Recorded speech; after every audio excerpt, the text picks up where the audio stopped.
जल्द पोढ़ो कंदड़ कुछ आदतूं। उमिरि में वाधि हूअं त हिकु फितरी अमल आहे जंहिंखे रोकणु नामुमकिन आहे। हर गुज़रंदड़ मिंट माण्हूअ जो क़ुरानप तरफ़ हिकु क़दम आहे। पर छा तव्हां इहो ॼाणियो था त तव्हां जूं कुझु आदतूं अहिड़ियूं बि आहिनि जेकी तव्हांजे क़ुरानप तरफ़ सफ़र खे तेज़ करे छॾनि थियूं। इहे उहे आदतूं आहिनि जेकी माण्हू रोज़ वरजाईंदो रहंदो आहे, पर उन्हनि ॾे कंहिं जो बि ध्यानु नाहे त इहे आदतूं तव्हांजी सिहत ते केतिरो असरु विझंदियूं आहिनि।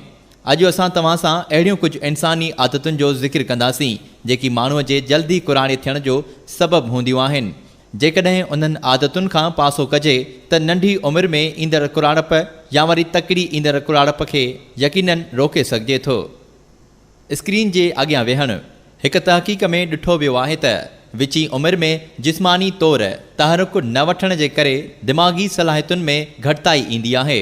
माहिरनि मूजिबि सलाहियत में घटिताई जे करे दिमाग़ जी उमिरि में तेज़ीअ सां वाध जो इशारो मिली वेंदो आहे।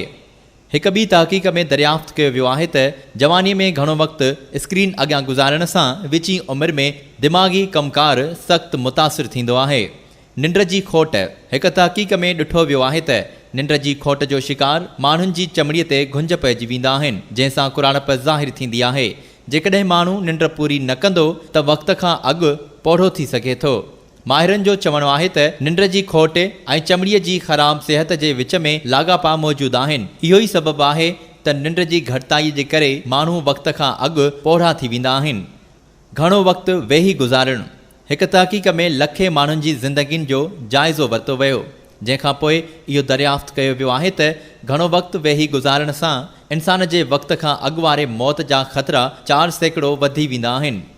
माहिरनि ॿुधायो आहे त घणो वक़्तु वेही गुज़ारण जी आदत माण्हुनि जी सिहत लाइ नुक़सानकार हूंदी आहे, जंहिंसां न रुॻो जिस्म में सुस्ती ईंदी आहे पर वज़न में वाध बि थिए थी ऐं माण्हू वॾी उमिरि जो महसूसु थियणु लॻंदो आहे।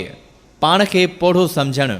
तहक़ीक़ी रिपोर्टनि में ॿुधायो वियो आहे त जेकॾहिं को माण्हू पंहिंजो पाण खे पोढ़ो महसूसु करणु लॻे या समाज में चवंदो रहे त हू पोढ़ो थी चुको आहे त उहो माण्हू तकड़ी क़ुरानप जो शिकार बणिजी वेंदो आहे। उन जी भेट में पाण खे जवान महसूसु करण वारे माण्हूअ जो क़ुरानप ॾांहुं सफ़र सुस्ती सां हलंदो आहे। हिकु तहक़ीक़ में ॿुधायो वियो आहे त पाण खे असुल उमिरि खां मथे पोढ़ो सम्झणु या महसूसु कंदड़ माण्हुनि जे इस्पताल वञण जा इम्कान ॿियनि माण्हुनि जी भेट में घणा हूंदा आहिनि। तंहिं करे पाण खे हर वक़्तु जवान तसवुरु कंदा रहो। पेट भर सुम्हणु। पेट भर या ऊंधो सुम्हण वारे तरीक़े जे नतीजे में केतिरनि ई बीमारियुनि जा ख़तरा वधी वेंदा आहिनि। हिकु तहक़ीक़ में ॾिठो वियो आहे त पेट भर या ऊंधो सुम्हण वारे तरीक़े जे नतीजे में केतिरनि ई बीमारियुनि जा ख़तरा वधी वेंदा आहिनि। हिकु तहक़ीक़ में ॾिठो वियो आहे त पासीरो सुम्हण वारे माण्हूअ में दिमाग़ी बीमारियुनि जा ख़तरा घटि हूंदा आहिनि, जॾहिं त पेट भर सुम्हंदड़ माण्हुनि में अहिड़नि बीमारियुनि जा ख़तरा वधी वेंदा आहिनि। कंधु हेठि करे वेहणु। जवानीअ में वेहण या बीहण जो ग़लति अंदाज़ बि विच वारी उमिरि में केतिरनि ई बीमारियुनि या तकलीफ़ुनि जो सबबु बणिबो आहे। जेकॾहिं तव्हां बोर्ड जे साम्हूं कंध ऐं ॻिचीअ खे हेठि करे कमु कंदा आहियो त ईअं जिस्म ते दॿाउ पवंदो आहे, जॾहिं त मसल्स में छिक थींदी आहे, जंहिंसां पुठी ॻिची या कुल्हनि में सूर जा इम्कान वधी वेंदा आहिनि, जेकी बि तकिड़े कुराड़ो करण जे अमल खे तेज़ कनि था।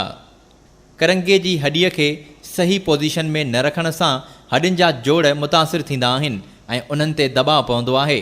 आम ज़िंदगीअ में बि जेकॾहिं कंहिंखे वेहण दौरान कंधु झुकाए वेहण जी आदत हूंदी आहे, उहे माण्हू तकिड़ा कुराड़ा थी वेंदा आहिनि। साड़ या बुग़्ज़ रखणु। ॿियनि सां साड़ करणु उन्हनि जी कामयाबियुनि ते तपी बाहि थी वञणु या अंदरि ई अंदर में कढण सां जिस्म ते तमामु घणो दॿाउ पवंदो आहे, जॾहिं त दिमाग़ ते नाकारा असर पवंदा आहिनि। तंहिं करे कंहिं सां बि साड़ न कजे, उन में ई पंहिंजो भलो आहे। हिकु तहक़ीक़ में ॾिठो वियो आहे त ॿियनि माण्हुनि जूं ॻाल्हियूं पंहिंजी दिलि में रखंदड़ माण्हू वक़्त खां अॻु क़ुरानप जो शिकार थी वेंदो आहे, जॾहिं त उन्हनि जे मौत जा ख़तरा बि ॿियनि जी भेट में वधी वेंदा आहिनि। साड़ करणु या दिलि में ॻार रखण सां ब्लड प्रेशर वधी वेंदो आहे, जॾहिं त डिप्रेशन जा ख़तरा बि वधी वेंदा आहिनि। सिगरेट पीअणु। तमाक में 3800 खां मथे कीमियाई मुरकिब हूंदा आहिनि जेकी चमड़ीअ खे नुक़सानु पहुचाईंदा आहिनि, जंहिंसां जिस्म में वक़्त खां अॻु क़ुरानप अची वेंदी आहे। तमाकु वापराइण जे आदी माण्हुनि में नंढी उमिरि में ई घुंज पवण जा इम्कान ॿियनि जी भेट में तमामु वधीक हूंदा आहिनि। जंक फूड्स खाइणु। जंक या फास्ट फूड सिहत जे लाइ नुक़सानकार तसवुरु कयो वेंदो आहे, जंहिंजे नतीजे में वक़्त खां अॻु कुराणप सां मुंहुं ॾियणो पइजी सघिजे थो। उन जो सबबु इहो आहे त उन खुराक में जिस्म खे घुर्बल शयुनि जो मिक़दारु न हुअणु बराबरि हूंदो आहे, जॾहिं त सिहत खे नुक़सानु पहुचाईंदड़ शयूं जझे मिक़दार में हूंदियूं आहिनि। खंडु ऐं ॿिए मिठाण जो घणो इस्तेमालु।